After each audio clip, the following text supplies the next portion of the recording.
Hi everyone, Adrian Groenewald. My pleasure to be with you on behalf of Me Vision Academy, again handing a Successful Leader Award to one of our nominated leaders. We are mobilizing successful leaders across countries, sectors, and different levels in organizations. And those are individuals who are consciously improving themselves, others, their organization, and society. And they also want to mobilize more such leaders. So they like to multiply more leadership. And today we've got someone nominated by Dr. Luis van Rijn, Dr. Pepe Marais. He's the co-founder and chief creative officer of Joe Public. Pepe, welcome. Thanks, Adrian. Appreciate it. I'm going to hand you the award, and then afterwards we'll have a brief conversation about successful leadership as you see it. Here's the award. Successful or a exclusive recognition of successful leadership awarded to Dr. Pepe Marais for at least these things, for living your purpose as a leader. We'll find out about that in a moment. Your profound impact on South Africa's advertising industry, successfully starting and leading Joe Public Unlimited, fostering a culture of continuous learning and purposeful leadership beyond your own organization, and also your commitment to leadership development, which seems to be a passion of yours. It's my privilege to sign on behalf of Me Vision Academy, a journey to best self. Pepe, just a formal congratulations. Thank you for your leadership. Thanks, Adrian. I'm humbled. I almost have a little blush. Because it's quite amazing, and I really am humbled and I appreciate it. I appreciate the recognition. But whenever this has not really happened before, but when we do win any awards, I'm always more humbled because I think we can always do more. So it always feel a bit premature in the context of what we do daily, but thank you very much. Appreciate it. Thank you so much, Pepe. It's our honor. And of course, you know yourself better than we know you, and that we all do know ourselves better. We know our weaknesses and so on. So one needs to be humble about it. But just tell us how you see successful leadership for a moment. What does it look like? What is it? I think I can only reflect on my experience. I'm always quite surprised at, well, let me start where I find myself now. I do believe I'm a good leader. I am. But I aspire to be a great leader, but not egotistically. I would measure my impact as a leader on how I can serve other people to bring out their best. And that's totally aligned to my personal purpose, and it's totally aligned to our organizational purpose. And it's only a path I've been on since the age of 38. So I can say with my hand on my heart, prior to to that intervention that happened 18 years ago in my life, I was probably seeking recognition for the sake of my own ego, which tapped into my own wound of not being good enough. And I think once I went on this journey of fixing myself and healing my inner childhood trauma, it became far more important for me for other people to succeed. And I think that's why when I get like I feel humbled because I know I add a lot of value to a lot of people around me in my life, but I also know I can do a lot better because I've got my flaws, which I'm constantly still working on. So to me, leadership's about bringing out the best in others. That would be true leadership for me, is creating successful environments that enable other people to be successful. And that then results in what? Automatically a successful organization, a better community. No, I think it for me, it never results instantly in something better. You know what comes up for me? It's fascinating. There's that model that says we do in life. Every day we do. We're obsessed with doing this, and we do that in order to have more. And then we think the more we have in life, then one day we'll be happy because we're ultimately looking for happiness. And what I've discovered is if I just be who I'm born to be in my purpose, and I endeavor to deliver on it every day, even if I don't. But all my doings are based on my reason for being, then I actually ultimately experience joy instantly. I instantly have more happiness in my life. I might not succeed instantly. I mean, I even look at our business, it's been on this journey of purposefulness for 15 years, and it's so far from where and I don't think that journey ever ends. Hmm. But So I don't think that success or that ambition or that goal is achieved immediately, but I think that inner state of feeling more fulfilled definitely is more instant. I feel very fulfilled in my life and in my efforts right now. I feel extremely fulfilled, although our business are so far from what it set out to achieve. So at least there's, bring out the best in people or attempt to do that every day. And you can share with us your specific purpose right now. You won't reach your goals automatically. It takes hard work. You need a strategy, you need structures, you need systems, you need whatever, sales. But you would at least be very often at peace and happy while you journey towards that goal. Would that be right? Yeah, and that is the beauty about this thing called purpose, which I really believe it's the most talked about subject in the business world on the planet, but the least understood. And I think because it's not well understood and well articulated, people are almost losing interest in it as a way of being. So it was a lot more, I mean, AI and all the new things, changes in the technology of the world is creating more of a talking point than this important thing called purpose because it's misunderstood. But absolutely. But then again, purpose, and that's another insight I recently discovered in the last year, is that often our personal purposes and our business organizational purposes that we construct are very intention based. And we all know, I mean, the full saying goes, the road to hell is paved with good intention, and the road to heaven is paved with good action. So, purpose without action that follows on that purpose, Mm, your purpose just an empty word. So, but that action for me becomes so much more enriching when it's based on something more profound than the act of making money. And that's the conundrum. That's the misunderstanding because we often think we're in business to make money. It's not true. I founded a business with a partner. It's not true. mm, There's something greater reason for being. The byproduct is money, and the sustainability of business is definitely money. mm. But it's not why we wake up. Yeah. So tell us about that. I mean, I do meet people who say they found their purpose, and when they share it with me, it doesn't necessarily convince me that they have found their purpose. I think the natural result of finding a purpose is an additional energy, peace, certainly more happiness, but more pressure because now you know why you're here and you've got to make it happen. And there's so many angles to purpose. But tell us your purpose, and maybe if I can use the word, educate us a little bit more about what does it mean and how do you know you found your purpose? Yo, how long have you got? I can, because I'm very passionate about this. I will talk a hind leg off a donkey when it comes to this because I so deeply believe in it. And it's evolving. The purpose is not evolving, but my belief system around it and the way I'm figuring it out is definitely evolving. Um, if we look at who we are as people, if I start on a human level, we are not humans. And I'm fascinated by that because we talk of ourselves as humans. We Mm, consistently speak about human nature. And yes, I'm only human. I make mistakes. And I also see it even our son, my wife and my son's called Jasper Pepler, and we call him Jazzy. So we shortcut his name. It's not a laziness, it's just the way we shortcut in life. But we're human beings. And I always think, wow, how amazing would it be if we were called being humans and then we shortcut and we would say we're beings? Because I don't think you'll always say I'm only a being. There's a higher level of resonance in the language called and the word called being. mm, You can hear it, human versus being. It's much deeper. mm, So we're human beings. And what I discovered through a severe breakdown, and I think that's where, if you look at psychologists and like I think psychoanalyst Carl Jung as an example, R.D. Laing, they both spoke about the importance of having severe breakdowns in life to have breakthroughs in enlightenment.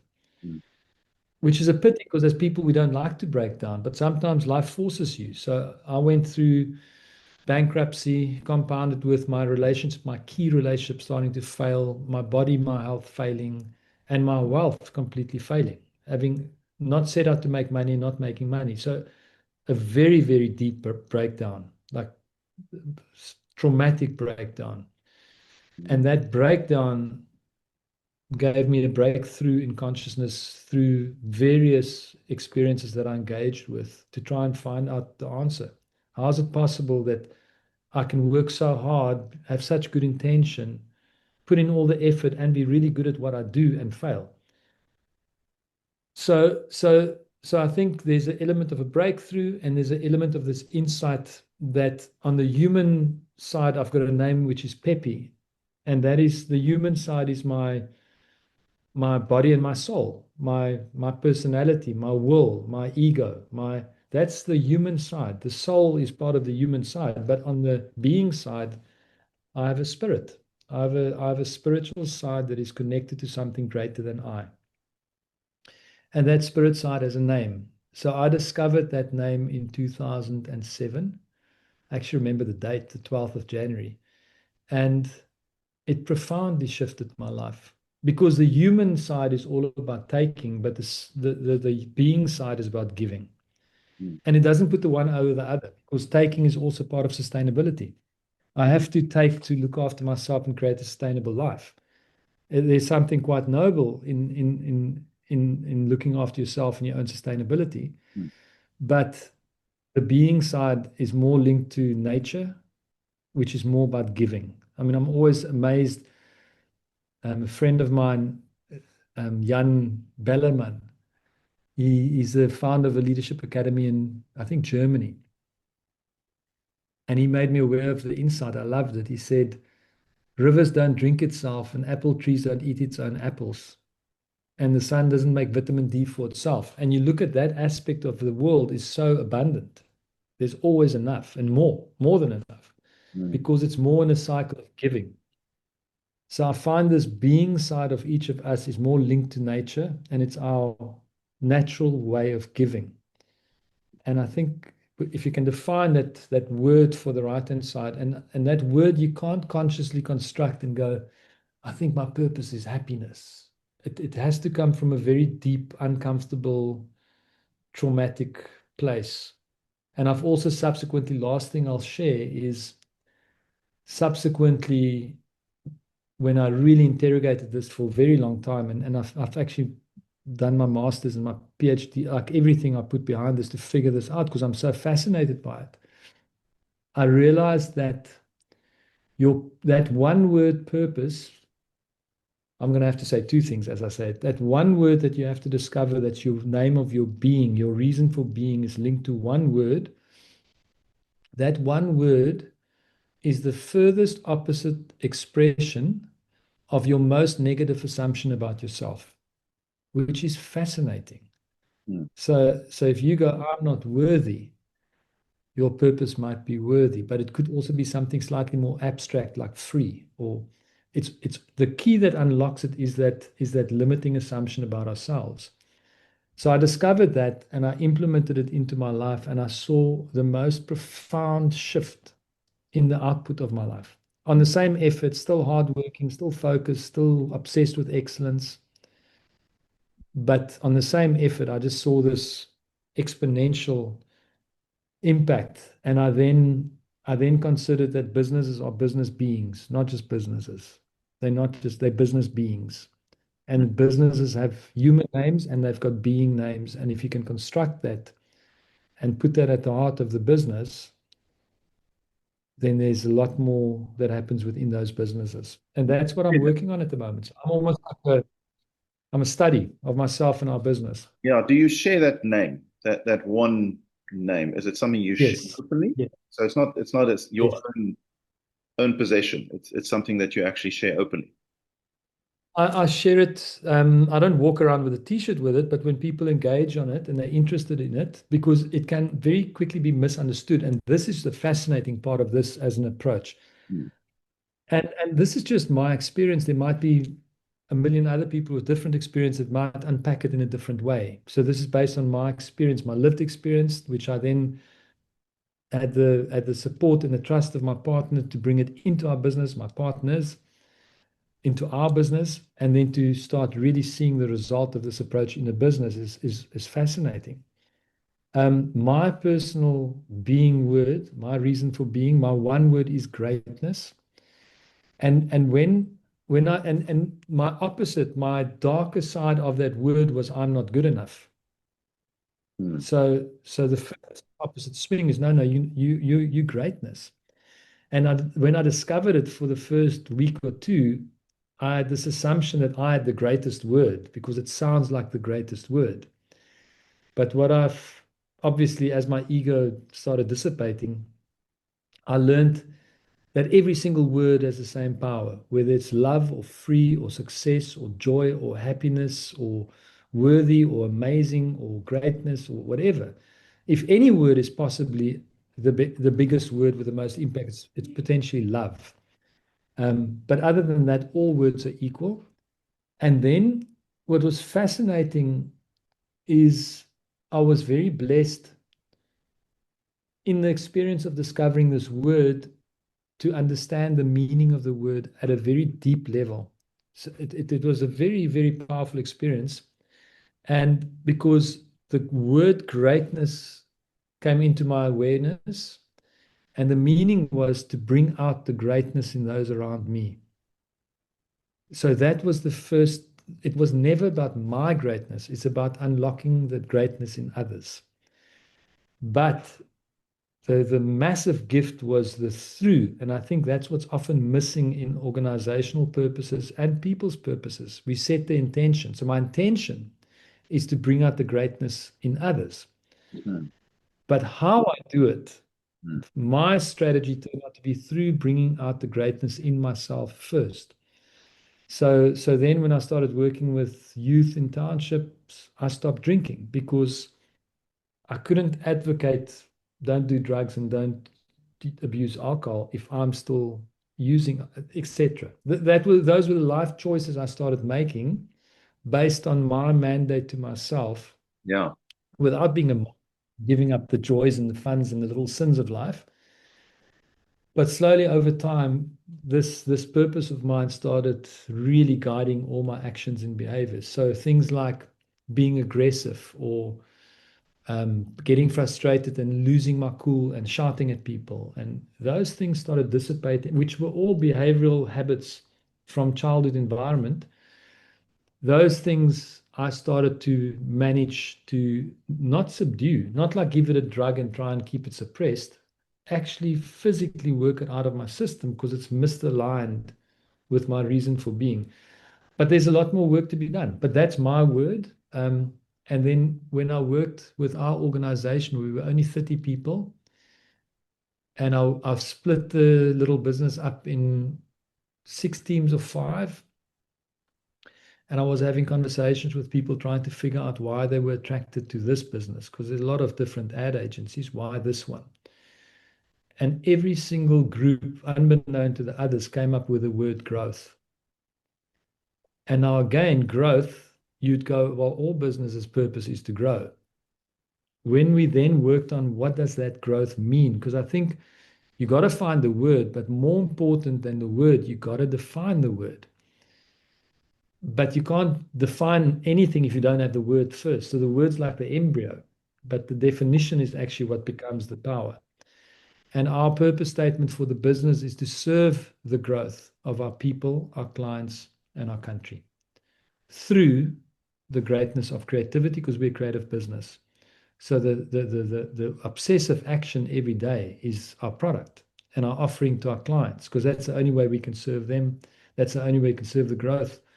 But the intention is not to make money. The intention is to serve the growth of our people, our clients, and our country. And then we started seeing exponential results on the bottom line as a byproduct.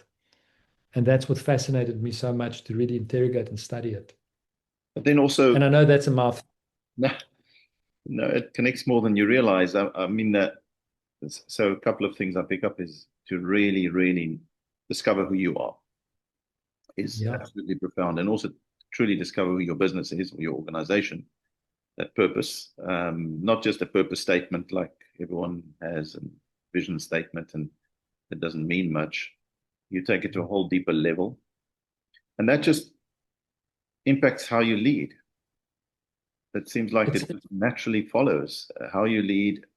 But part of your leadership is helping others discover who they truly are. And that unleashes a power that they didn't think they had. That's profound. And therefore, purpose is absolutely part of your leadership. You say to bring the best out of people, and part of doing that is to help them discover their true purpose and their word and what their name is and their spirit, connecting with their spirit, actually. 100%. And it's a very, very difficult journey. Like I'm already considering to do another doctorate and potentially on psychology because when you go into these spaces, I get questioned now, but hang on, you're not digging where you shouldn't be digging because often when we had, so with Louise, we designed a 9-month leadership journey because we realized, I actually discovered through my doctorate that your organization can only be as conscious as your leaders and as your people. And then when you start delving, what does this thing mean to be conscious? All it actually in essence mean, according to a book called The Untethered Soul. But when I read it, I saw that as that's my truth because I thought that makes sense.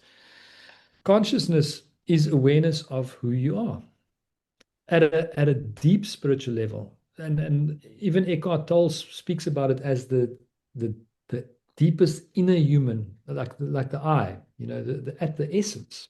Because you've got the outer human, you've got the body, so that real essence. Hmm. And we don't know if this is the truth either. These are all hypotheses, they're not proven. So you almost have to, I've stepped into a journey of believing is seeing rather than seeing is believing, because if you have to follow the logic of seeing is believing, you might wait for a lifetime and see nothing. Yeah, but maybe, And maybe the real breakthrough comes in realizing that you've got two sets of eyes, the eye of sight and the eye of faith. So you can truly know through faith. You don't have I, to, through that eye, you don't have to see. And I know we all know about faith, what it means and that sort of thing. But, I remember having a conversation with Gareth Cliff once, who's so intelligent and sharp and who does not believe in religion and sort of God and that sort of thing. But I remember someone saying to him, "But what if faith was a whole different world that you haven't discovered yet, and it's a different kind of truth and intelligence and discovering who you are and therefore, I mean, everyone is busy, everyone functions in faith anyway, but they just don't buy into the highest level of it. I can't put a vision there and say I don't believe in faith. I can't wake up and say I don't believe in faith. Faith is everything, but we don't take that to the level you're talking about. it fascinates me. But what I've realized is that's where I realized also we can only create that change through example. Mm. Because when we try through language to explain that, and I love Gareth, I mean, I know him personally and he's a smart, smart guy, but you will not be able to get that through. So I've realized I can only lead by example. But there's so many reasons. And like, I mean, I take, for example, faith in terms of believing in as a creative being, believing in creation versus believing in evolution is pretty much believing in love versus war, because evolution is survival of the fittest, and creativity, creation is based on love. So if I have Yeah. two hypotheses, which one is going to give me the most joy in my life to follow? And I'll follow the hypothesis because I will openly say, yes, we can say it's a hypothesis, but in my experience, I've seen this belief to be actually true. Otherwise, I would not have had the experience that I'm starting to experience in this world. But I don't think you can sell it to someone if they're not open to it. So I keep it very pragmatic at a purpose level. Yeah. And I'm going, okay, well, look, do you have a strategy for your life? And most people will say no. I said, well, most businesses do. Why would you not have? And when you absorb this human being thought and this idea of this purpose being your reason for being as a strategy, even at that level, it gives you a lot more clarity to design a life that will manifest closer to what you really want in life. Mm. It's very interesting. Dr. Pepe Marais, thank you so much. And congratulations on your Successful Leadership Award. I can see we can talk a lot about purpose and what real meaningful leadership means and should mean in the world. And we see so much playing out because leaders have not achieved that. They have not reached that level. We see it with the most powerful, petty ways in which they are revengeful and where ego is disrupted and where they start fighting and arguing like schoolboys. You know, it's incredible what we see because people have not truly found themselves. And one can hide it away in today's world. You can hide it away through so many hobbies and so many exciting things and so many, especially if you have money in your pocket, then you don't have to discover these things because you can live. But somewhere it catches up. You have that crisis you speak of. You have that, what did you call it? A total breakdown. Yeah, And you have to build yourself up. Yeah.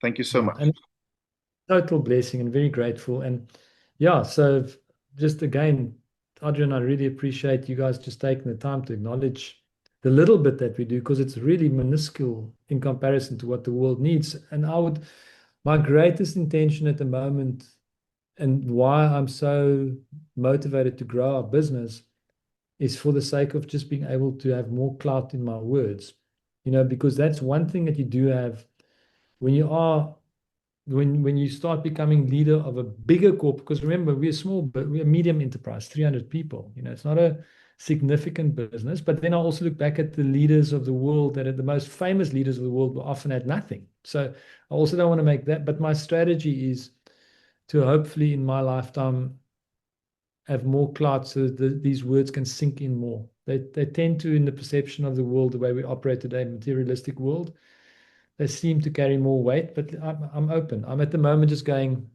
what will be, will be. But I really want to assist our country to become a shining example to the world. I'd love if I'd be given an opportunity just to give input at some level. That will be my greatest ambition for my life, is to help our country.